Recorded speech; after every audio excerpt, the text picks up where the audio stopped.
Oy, part 8 na ito, nasa description o comment section ibang parts, like and subscribe ka na rin po kung bago ka pa lamang sa ating channel at huwag kalimutang i-all ang notification bell nang lagi ka pong updated sa ating uploads, salamat. Inuman na, masayang bungad na nga ni Mr. Donner na lubos ang pasasalamat sa ating bida dahil sa ginawa nito para sa kanila, na nanalo sa nakaraang laban nito kay Julius. Happy-happy na nga ang mga dwarves kasama sila Will at mga kaibigan nito, maging si Professor Wertner na napalaban na rin sa inuman. Habang nagkakasayahan ay napatanong naman si Mr. Donner kung na-scout na raw ba itong si Will ng mga taga-tower. Aces o lots po Mr. Donner, ika na nga lang ni Colette, at bukod sa nagkagulo nga raw ang team nila, ay di pa nila napanalo ang nasabing patimpalak, nakasalanan nga raw lahat ng bida-bidang si Sion na lubos kinabibwisita nitong dalaga. Speaking ng ka-teammate nyo, asan nga pala yung baliw na yon? Tanong na nga nila kay Will. Ayon naman sa ating bida ay inimbitahan nila ito ngunit binara lamang sila at mainit na naman ang ulo. Change topic na nga lang itong si Mr. Donner at ang importante raw ay nanalo itong si Will at nakuha na raw nila ang pag-sorry ni Julius, na siya na ngang naghuhugas ng plato at nag-uuruminta daw sa may lababo, at nagrereklamo kung bakit kailangan niya pa raw magtrabaho sa nasabing bar. Banat naman ng may-ari na hindi raw sapat ang sorry-sorry lang, at sa kanilang mga dwarfs daw ay mas pinapahalagahan ang gawa kaysa sa puro salita, tsaka sakto kulang daw sila sa tao, ika na nga nito sa nagrereklamong pabibo. Buisit na yan di na nga ako na-scout dahil sa Will na yan tas ngayon tinalo ko pa si Princess Sarah na ipinatapon sa chimney. Panggigigil na nga ni Julius na todo effort din naman sa kanyang trabaho, pang-ising-isi naman sila Colette sa tabi at buti nga raw dito kay Julius habang pag-aalala naman ang nadama ni Professor Wertner lalo na raw ngayong nasaksihan na ng lahat ang kakayahan ni Will.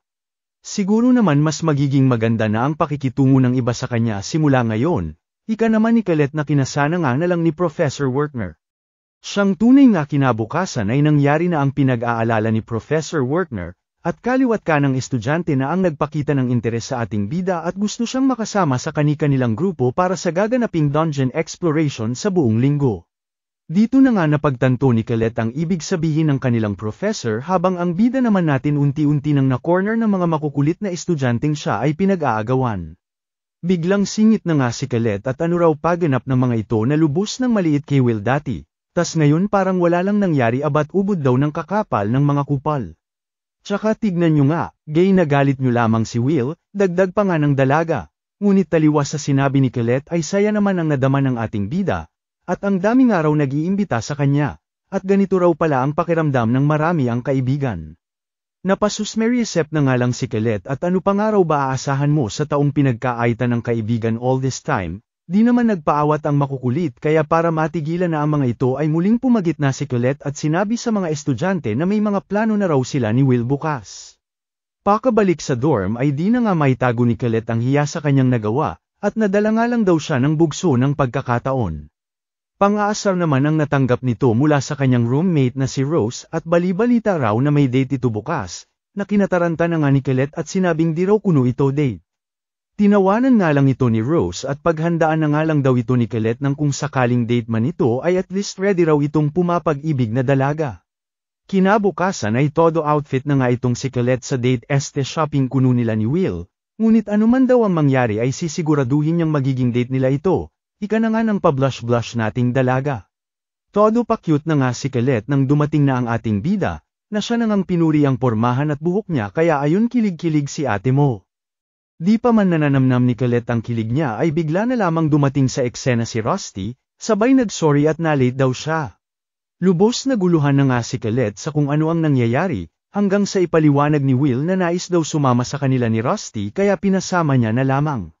Mas masayang araw pag marami, banat naman ni Rusty sabay hablat kay Will at simula na raw nila ang pag-shopping, na nag-iwan na ngang naguguluhan dito sa pumapag-ibig nating dalaga at ano raw ang ginagawa ng dalawa at may pa-holding hands pa na paganap.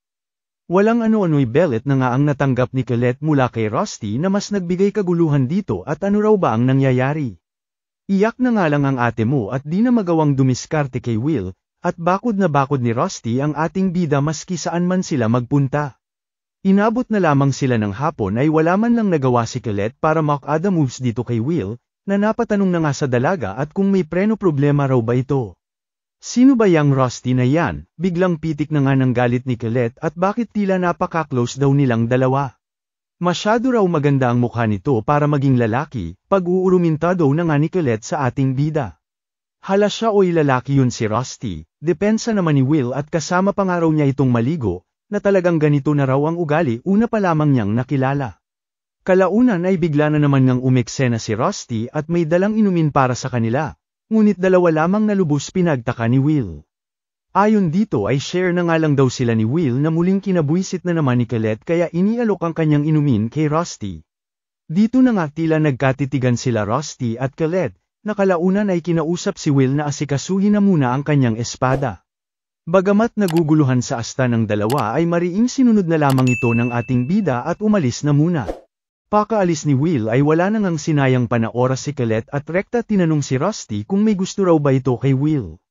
Dito na nga ipinabatid ni Rusty na mahal niya raw si Will higit pa sa kung sino man, at sigurado raw siyang mas mahal siya ni Will kaysa rito kay Colette, na lubos kinabuisit na nga ng pumapag-ibig nating dalaga. Ribat naman ni Colette na 4 na taon na raw ang nakakaraan, ay todo yakap daw sila ni Will dati, na marahil bahagi lamang daw ng madilim niyang nakaraan ngunit ganoon na rin daw yun. Di wow, pero nakasabay mo na ba sa pagligo si Will? Banat na ngang muli ni Rusty kay Colette. Hindi pa, ika naman ni Colette pero pang malakasan daw mga yakap sa kanya dati ni Will. Ganoon ba, pero kami gabi-gabi naliligo ng sabay, walang palya, ribat na naman ni Rusty sa dalaga. Napasusmeriesep na nga lang si Colette at ano raw ba ginagawa nila nang magkasamang naliligo. Alam mo na yon, muling banat na nga ni Rusty at tila dragon at tiger na ngang nagsagutan ang dalawa, na nag-aagawan sa iisang batuta. Samantala, habang nag-aagawan ang dalawa sa ating bida ay nasalisihan na nga sila ng isang panibagong chicks na nagngangalang si Lehana Owenshaus. Ang estudyanteng tinaguri ang Miss Perfect ng kanilang akademya at niyaya ang ating bida sa isang gusali. Agad sumama naman si Will at dito nagulat nang makita ang mga top students ng kanilang akademya sa iisang kwarto, at nais nga raw bumuo ni Lehana ng grupo na kinabibilangan nilang 5 sa darating na dungeon exploration. Ano pa nga ba at pagkontra agad ang banat ni Sion at ano raw ginagawa ng ating bida dito, at maging si Julius nga ay di rin nagustuhan ang pagdating ni Will dito. Lubos na bahala na nga si Will habang poker face lamang itong si Lehana at may nagawa raw ba siyang masama. Walang ano-ano'y pumagitna na nga si Wignall sa kaguluhan ng iba, at pakinggan nga raw nila muna ang plano ni Lehana bago ang lahat. Ayon kay Lehana ay may natatanging abilidad daw si Will na wala sa kanila, na lahat naman siguro ay nakasaksi sa nakaraang Grand Magic Festival paliwanag na nga nito, di naman nag-atubiling questionin nito ni Julius at alangan daw siya sa iminumungkahi ni Lehana, at sa isang no talent daw na maging simpleng paggamit ng search spell lalo na sa dungeon ay siguradong magiging problema lamang daw nila kung nagkataon. Agad sinang-ayunan naman ito ni Sion at ayaw niya nga raw makasamang muli sa grupo itong si Will. Binara naman ito ni Wignall at tinalo pa raw ng mga ito ang manok na puro putak lamang, at di lang daw matanggap na natalo sila ng ating bida.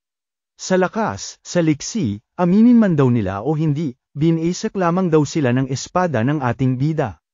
At kung siya nga raw ang tatanungin, bukod dito kay Lehana na lubos niyang nererespeto, ay mas pipiliin niya ang tinatawag nilang no talent kaysa sa kanilang dalawa, na lubos kinabuisit na nga ng dalawang tanga.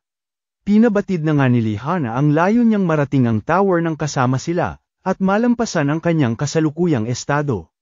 Pinagtaka naman ito ni Will pagkat na-scout na nga raw itong si Lehana sa nakaraang Grand Magic Festival at sigurado na ang advancement sa kanilang graduation, kaya bakit pa raw ito nag-e-effort ng ganito? Ayon naman sa dalaga ay hanggat nananatili sila sa akademya ay isa lamang silang basura, lalo na sa mata ng iba. Gaya niya na nagmula pa raw sa pamilya Owenshaus, na wala pa ni sa talampakan ang naabot na tagumpay, di nga raw sapat ang makapunta lamang sa tower, bagkus ay kailangan niya raw maging Magia Vander. Siguro naman lahat daw sila ay may kanya-kanyang ambisyon, at kung pare-parehas nga raw sila ng layon, ay ilagay nila ang kanilang mga coin sa cup na nasa kanilang harapan. Isa-isa na ngang naglagay ng coin ang mga ito sa cup, maging ang ating bida na muli na namang nabuhay ang dugo at nagustuhan ang layon ng nasabing grupo. Balik sa akademya ay todo lecture na nga ang mga professor ukol sa papalapit na dungeon exploration, kung saan pansamantalang bubuksan ang ika-7 palapag hanggang sa pan-10 palapag ng dungeons, para makalakang sila ng credit sa pamamagitan ng pagtalo ng mga halimaw na nakapaloob dito. Pinaalalahanan naman sila ni Professor Edward na maaari nila itong ikamatay, kagaya na lamang last year na may 4 na estudyante raw ang namatay dahil sa nakain ng mga halimaw. Bagamat nandoon naman daw sila sa tanan ng examinations ay di ibig sabihin na walang mangyayaring masama kung nagkataon lalo na sa kalaliman ng dungeon. Huwag daw padalos-dalos, huwag daw bida-bida, at lalong huwag daw puro magia vander ang nasa isip, sabay titig na nga nito kay Will na tila pinatatamaan ng ating bida. Di nga nagtagal ay nagsimula na ang kanilang dungeon examination, kung saan pinagtaka ni Lihana kung bakit nasa grupo raw nila si Colette sa wala raw siyang natatandaang inimbitahan niya ito. Ay basta kung nasaan si Will, nandoon din ako, ribat na nga lang ng dalaga, habang itong si Rusty naman di raw sa kanila makakasama pagkat natoka raw sila sa base camp. Okay lang daw ika naman ni Will at baon niya naman daw lahat ng magic items na gawa ni Rusty. Bago magsimula ay may pa-orientation muna ang mga professor, na ang time limit daw ng exam na ito ay 1 linggo, kung saan layo nilang makasurvive sa nasabing dungeon sa tanan ng oras na ito. Kada palapag ay may base camp raw na nakamarka sa kani-kanilang mga mapa, na siya nilang pupuntahan kapag tapos na ang exam o kaya naman sila ay sumuko na. Ngunit bago yan mga lods ay pabanat na muna ng like at subscribe ko dyan, hihi, salamat. Damay nyo na rin po TikTok at Facebook ko andyan link sa profile ko. At syempre bilang ganti sa mga solid supporters ng Recap Candy ay may pag-giveaway po ako ng 1K every month po ito. Comment, like, share, at syempre pinaka-importante subscribe ka lang po. Mas malaki chance ng active po sa comment section, hihi, salamat.